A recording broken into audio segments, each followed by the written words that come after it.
Hi, and welcome to the Glean Vlogcast. Higher education is rapidly evolving, and both institutions and educators need to keep pace with ever-changing student needs and classroom dynamics. That's where we come in. Our mission is to make learning quicker and easier for everyone. In this series, you'll hear inspiring stories and practical tips from industry experts and frontline educators. Join us and uncover how to create learning environments where every student can thrive. Let's dive in. Well, hello everyone. Welcome to this Glean webinar titled How to Tackle the Three Biggest Issues Your Students Face Right Now. Today, we're going to be discussing how departments across the US are responding to the biggest challenges facing learners right now. Let me introduce myself and the Glean team who are here today. My name's Paddy. I'm the Growth Marketing Lead here at Glean. And I just want to say thank you for joining us here today on this second webinar of the year for us. It still feels like it's okay to say Happy New Year, but maybe that's wrong. Also joining us today from Glean is Halden. Halden's our marketing assistant, and he's going to be on hand sharing useful links in the chat throughout today's webinar and making sure everything runs smoothly. Well, as we kick off, a little bit about us at Glean, for those of you who are not familiar with us. At Glean, we've been helping people like yourselves support students for well over a decade now. We're trusted by over 600 North American institutions to support students learning, and we've worked with over 200,000 students to date. Glean is a multi-award-winning service recognized for its impact on learning. And there's one thing that particularly drives us at Glean, and that's this. It's our mission as a company, which is to empower more than 1 million learners with the confidence and the ability to build useful knowledge. And we at Glean aim to help you support students of all abilities through inclusive support and complete campus solutions. Let's move into what we're going to talk about here today. The title of this webinar is How to Tackle the Three Biggest Issues Your Students Face Right Now. And so I'm going to be giving you an overview of our new white paper, which tackles this subject.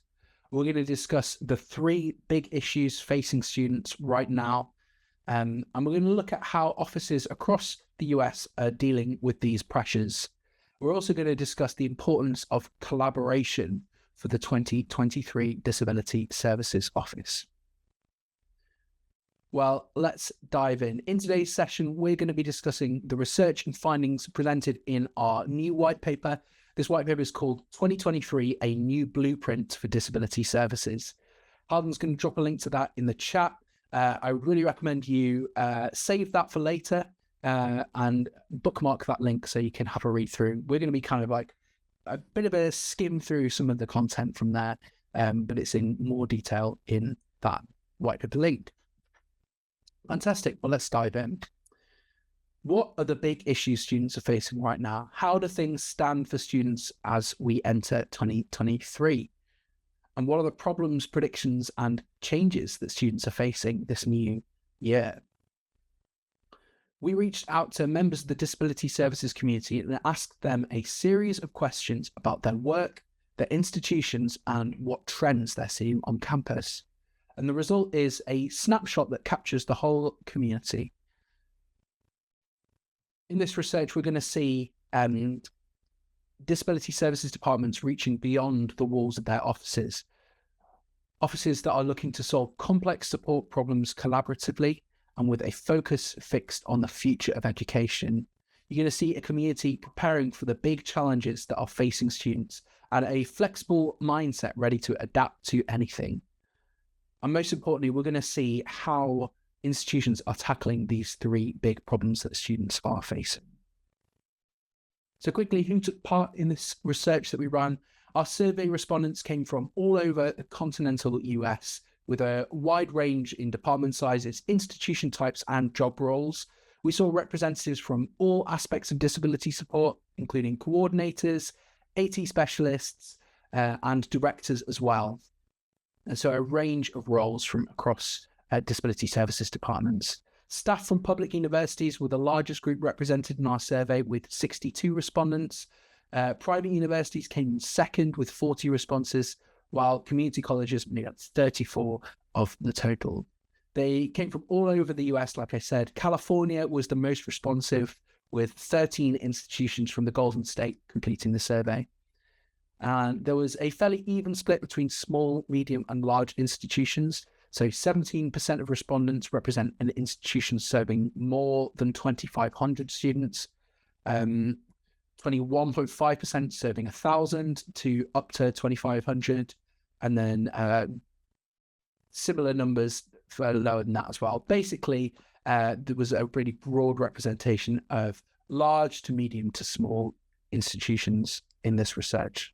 And we're confident, therefore, that we've captured a broadly representative view of disability services by job type, institution, and department size.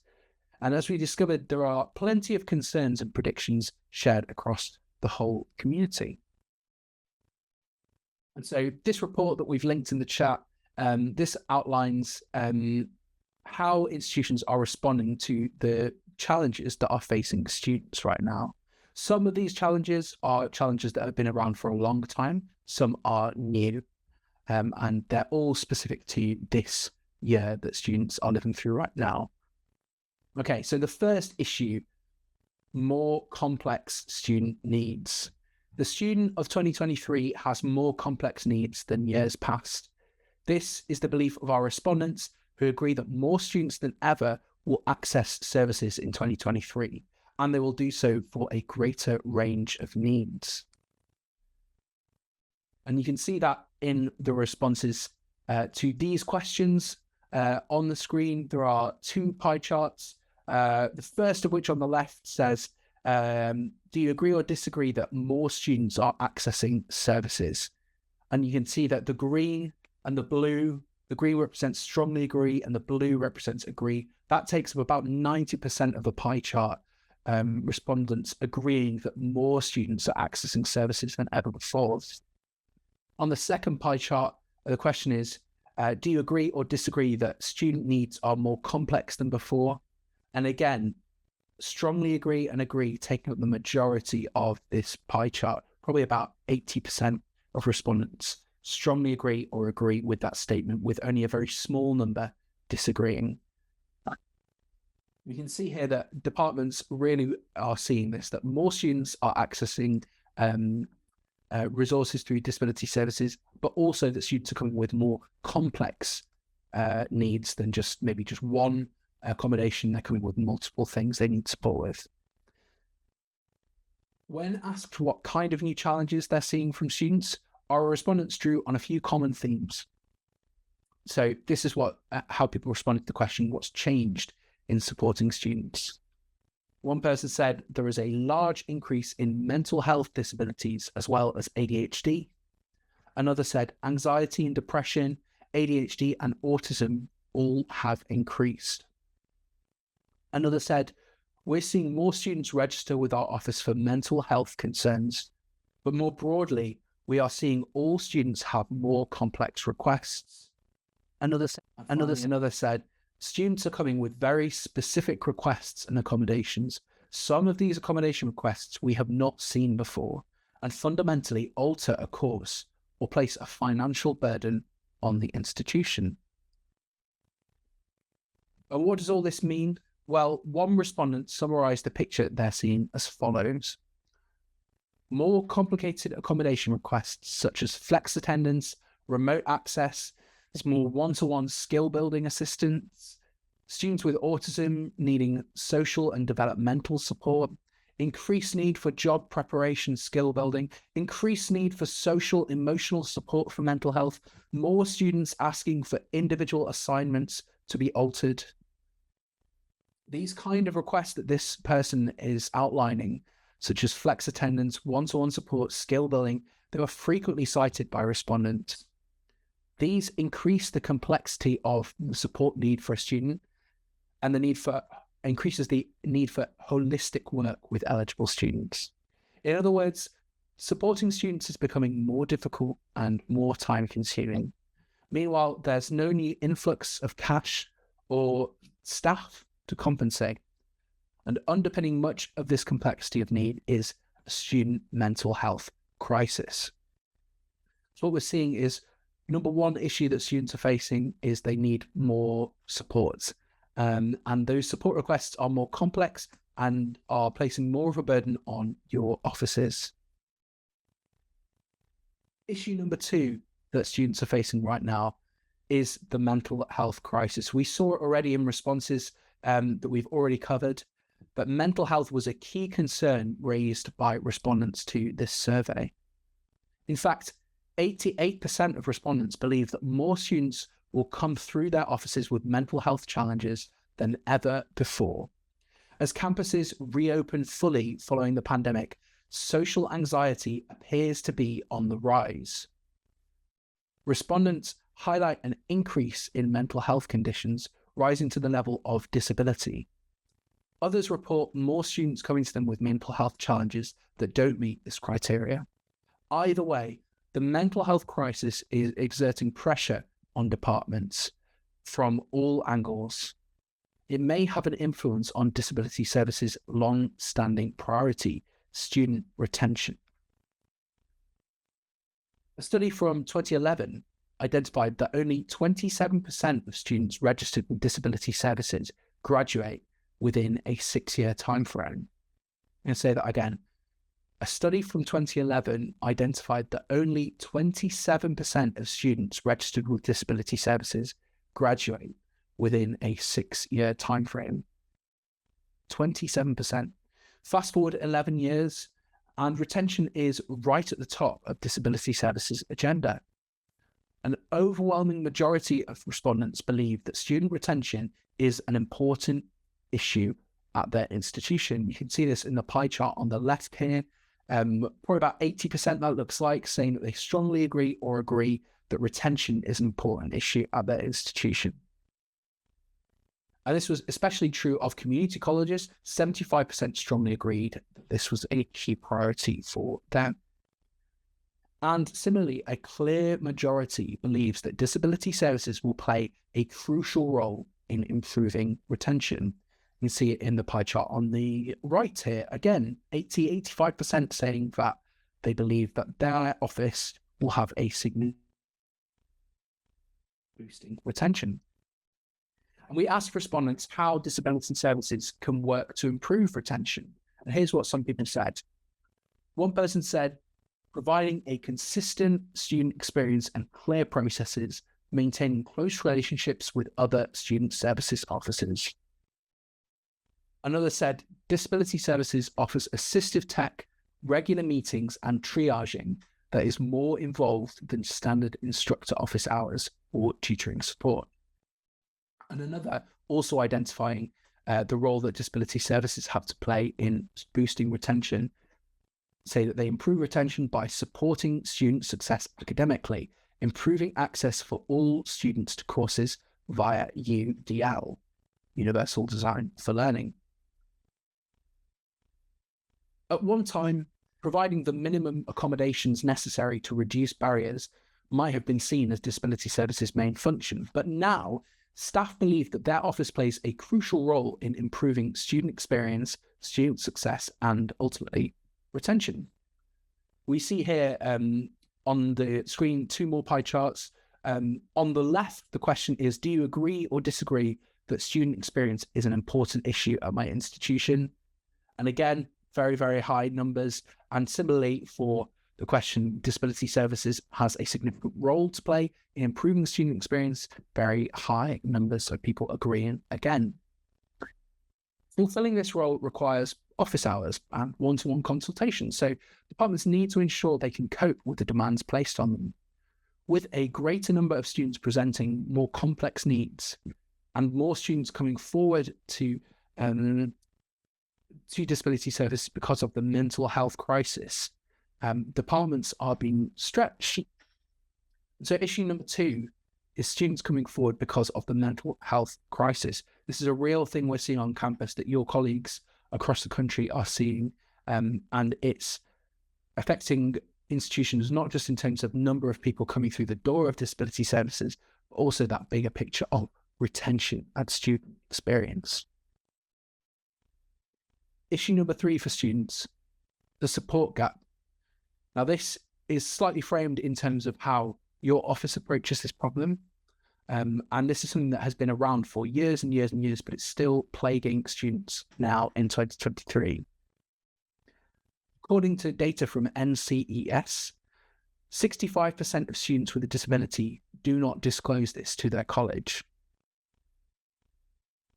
However, 73% of those students seek help from departments other than disability services. And so we have a huge number of students who are eligible for support with DSS, but are not coming forward. They're not advocating for themselves to receive that support for whatever reason. So what we see is a gap in support that often means students aren't accessing the services they need. We also see there are multiple entries to support for students with disabilities. And so we have students who are not coming forward, but who are to disability services, but are getting support from elsewhere. And so this issue for students is, are they accessing the right kind of support that they need?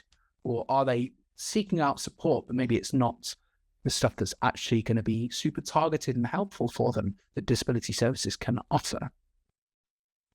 However, contained in this problem, there's an opportunity to rebuild. And so we see these three issues for students right now. We see students have more complex needs. We see students facing a mental health crisis. And we see students not registering with disability services. These issues all present a problem, but they also present a new direction for disability services.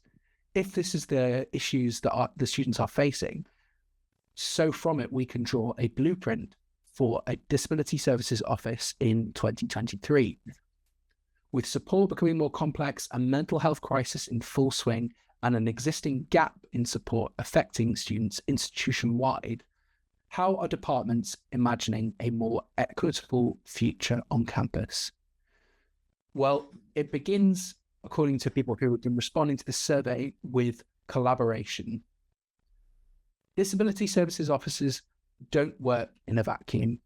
For students with disabilities to be an integral part of campus life, other departments need to be involved too.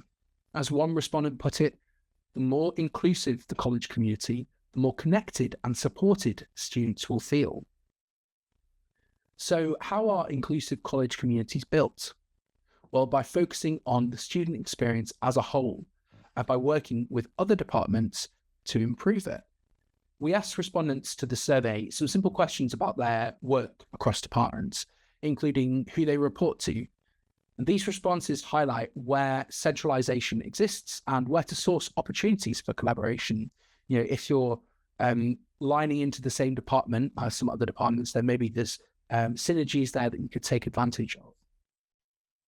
Of our respondents, there were 150 respondents to this survey. 97 of those departments report directly to student services or student success. And this is by far the largest grouping, with the rest of those surveyed split fairly evenly among a range of other offices. As student success and student services often house multiple departments, they're a natural starting point for collaboration. Like I said, who else can you collaborate with who have the same goals, the same line into other departments? Teaching and learning centres play a crucial role in acquiring technology and other services, and have been a port of call for 66 of the respondents to this survey when working across departments. Initiatives our respondents took with this department include providing captioning services and accessible document formats, sharing technology across departments like Glean, Read and Write, those kind of things, and creating faculty buy-in for accessible learning through workshops and other events. Though not as central to the disability services operations as student affairs or success, it appears that many of our respondents use this department as a means of spreading technology and other materials across campus, of embedding accessibility into instruction at large on campus. I was speaking with Jim Stacoviak, who is head of accessible tech at Northwestern University. Jim spoke at Accessing Higher Ground in Denver last year. Trudy, I saw you're based in Denver. I was there for Accessing Higher Ground back in November. It was also very cold then. But I was speaking with Jim there, and he was saying that he gave a fantastic talk about collaborating on campus and raising the profile of UDL. And from his perspective, one of the key things was making these connections with departments like teaching and learning centers, and encouraging the sharing of resources and encouraging faculty to embed UDL principles, accessibility principles into their instruction. This could be a really fantastic way of helping to support these students with these issues. You've got students with more complex support needs. Well, if you can serve accommodations at the entry level where students don't have to self-advocate, come forward and say, I need this support. If it's already embedded into teaching, then that's a win for everyone. That's the principles of UDL. And especially for those students who don't come forward and self-advocate and say, I need support, that's really a wonderful thing. So as we've already seen, disability services staff do much more than just provide accommodations. They act as mentors, as advocates, as a first line of support in a time of crisis. And as such, they improve the campus culture and they make disability a true part of the fabric of higher education. Almost all of our respondents believe that improving student experience is a priority for their institution and a target for their departments. And we wanted to know how they're doing this. We asked respondents how disability services can work to improve student experience, which we saw was a big priority earlier. So here's how people responded to that. One person said, we're improving student experience by advocating for our students, bringing awareness and education to other students, faculty, and staff. Another said, by providing students with holistic support, both in and out of the classroom, we engage students in the total collegiate experience. Another said, bring awareness to students who struggle that there are tools and strategies, reduce the stigma of disability, and take a strengths-based approach versus a deficit approach when engaging students. And finally, another person said, disability services strives for universal design for learning across the institution, which improves student experience and accessibility for everyone. Our respondents are proactive in creating a better environment for students with disabilities, and it starts with bringing everyone up to speed on disability and inclusion. To further that objective, Disability Services is spreading its tech across campus. Many of our respondents believe that accessible technology has benefits for the broader student population. And by sharing this tech across campus, they're reducing their own administrative burden. Key to understanding how this works is to examine digital transformation. And this has been something of a buzzword for the past couple of years, mainly because of the pandemic. The pandemic caused many departments to access technology's role in increasing access. And I plan for a more digital future. We instantly had to take everything online, and we're still feeling the effects of that and the progress that was made towards making things more digital since that time. Now, just over 2/3 of respondents agree or strongly agree that digital transformation is still accelerating. And so what shape is this transformation taking, and what does it mean for support? Well, respondents to our survey were almost unanimous in their response. Over 90% of respondents believe that their use of technology will increase. You can see that in the pie chart on the right here. In fact, more than 53% of public universities strongly agree that more technology is going to be used in the future. New technology is being adopted to help classroom support, administration, testing, and communication, to name a few areas. We've seen it firsthand. Note-taking support has changed dramatically in recent years. This is where we've seen it firsthand, enabled by a shift towards accessible technology rather than traditional methods of providing accommodations. Traditional note-taking support, mostly through peer notes provision, has steadily declined. As Glean and other tools have taken over, a sizable proportion of our respondents believe peer notes will be phased out altogether. Just over 32% of respondents from public universities believe peer notes will no longer be used in the future versus 29% for both private institutions and community colleges. And as use of technology increases to address barriers associated with disability, so too does it spread across campus. Of those that strongly agree that digital transformation is on the rise, a high proportion have successfully advocated for the use of disability services tech in other departments. This is like what I was talking about before with Jim from Northwestern University, who's been able to encourage faculty and other departments to embed technology that supports students with disabilities, but also that can benefit other students to embed these technologies into their practices.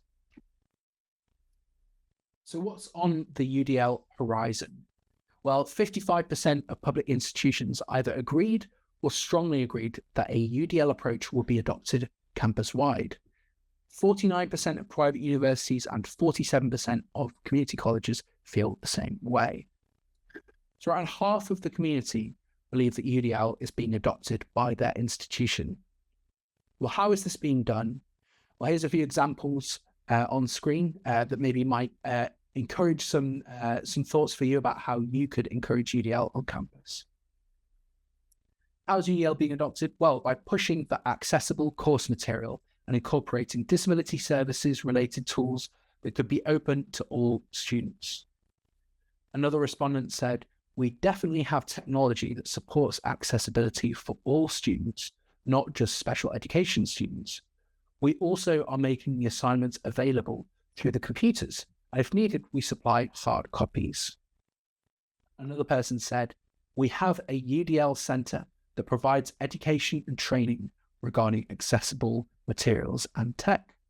The focus is on being proactive and having all materials accessible and usable before a class starts, not just when a specific student has an issue. Some institutions already have a UDL office overseeing universal design across campus. Others are advocating for UDL with faculty and staff trying to get fresh policies and procedures off the ground. A feature of these efforts that we see time and time again is a smart use of accessible technology. So let's look at the big picture. We've seen there's three big issues that students are facing right now. Number one, more complex needs. Students, on average, are more likely to need more support than previously. Number two, the mental health crisis students are facing as a result of the pandemic, but also other factors as well. More students are going to come forward with need for support because of mental health issues. And thirdly, this support gap. A huge proportion of students with disabilities who would be eligible for support with disability services are not self-advocating, coming forward to receive that support. And so what does this mean for your offices?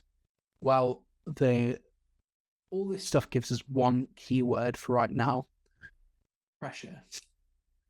Like never before, disability services is at the centre of overlapping issues that require really a campus-wide response. But this pressure is influencing innovation, and a universally accessible classroom is being imagined, and steps towards it are being taken. Who knows, if we run a similar survey in a couple of years, we may reveal its realization at a number of institutions as momentum behind UDL builds. And so how do disability services take steps towards solving these issues for students and helping students and supporting them effectively when caseloads are so high? Well, by working constructively with other departments, by finding ways to collaborate on campus, you can look to see how you can support students, not just from your department, by embedding technology elsewhere. Sharing technology, pooling resources, and creating a more inclusive campus community are tied together, and there's never been a better time to collaborate. And Trudy has shared in the chat, I'm afraid, Trudy, you've just shared it with me, but I'll share it with everyone. Trudy shared a way that she collaborates on campus. with housing department, Trudy says they make sure that their first year students have luxury items like a mini fridge, microwave, warm clothing. Advising is located across from their office, so they work closely. Very literally, it's nice to have their feedback and insight, and we try to keep students on campus. It takes a village. It sure does, Trudy. It takes a village to raise a child. That's the saying, right? But it's definitely true for keeping students on campus, for encouraging retention, and for making sure students get the support that they need. And great to see that like a physical closeness with advising has brought such a good opportunity for collaboration and supporting one another, sharing insights, and absolutely that's something that others could look to do as well with the advising departments. I love that about housing as well, making sure first year students have those kind of luxury items to ensure they're getting a good student experience that first year on campus. That's brilliant. Fantastic. Well, we've talked about the main issues that we're seeing students face right now and how your departments might work together with other departments on campus to help students overcome those issues. I just wanted to share a little bit about Glean. Glean is a tool that supports students with disabilities, but also is really useful for any student who's looking to study from class. And one of the things that we know some institutions are doing now is providing tools like Glean to more than just students within disability services, because as we've seen, so many students don't come forward and self-advocate and say, I need note-taking support. But we know that note-taking is hard, and that students across campus, whether they need note-taking support or not, are going to find note-taking difficult. So we're working with a bunch of institutions right now to embed Glean across campus, not just as something within disability services, but something that supports a broader remit of students. This could be a first year experience, this could be Centre for Teaching and Learning, other departments. So if you're interested in learning more about Glean, either as a disability services tool, or if you're interested in collaborating with other departments and seeing whether you can ease some of the burden on your department and improve student experience by embedding a tool like Glean across campus, we would love to know. Thanks so much for being with us.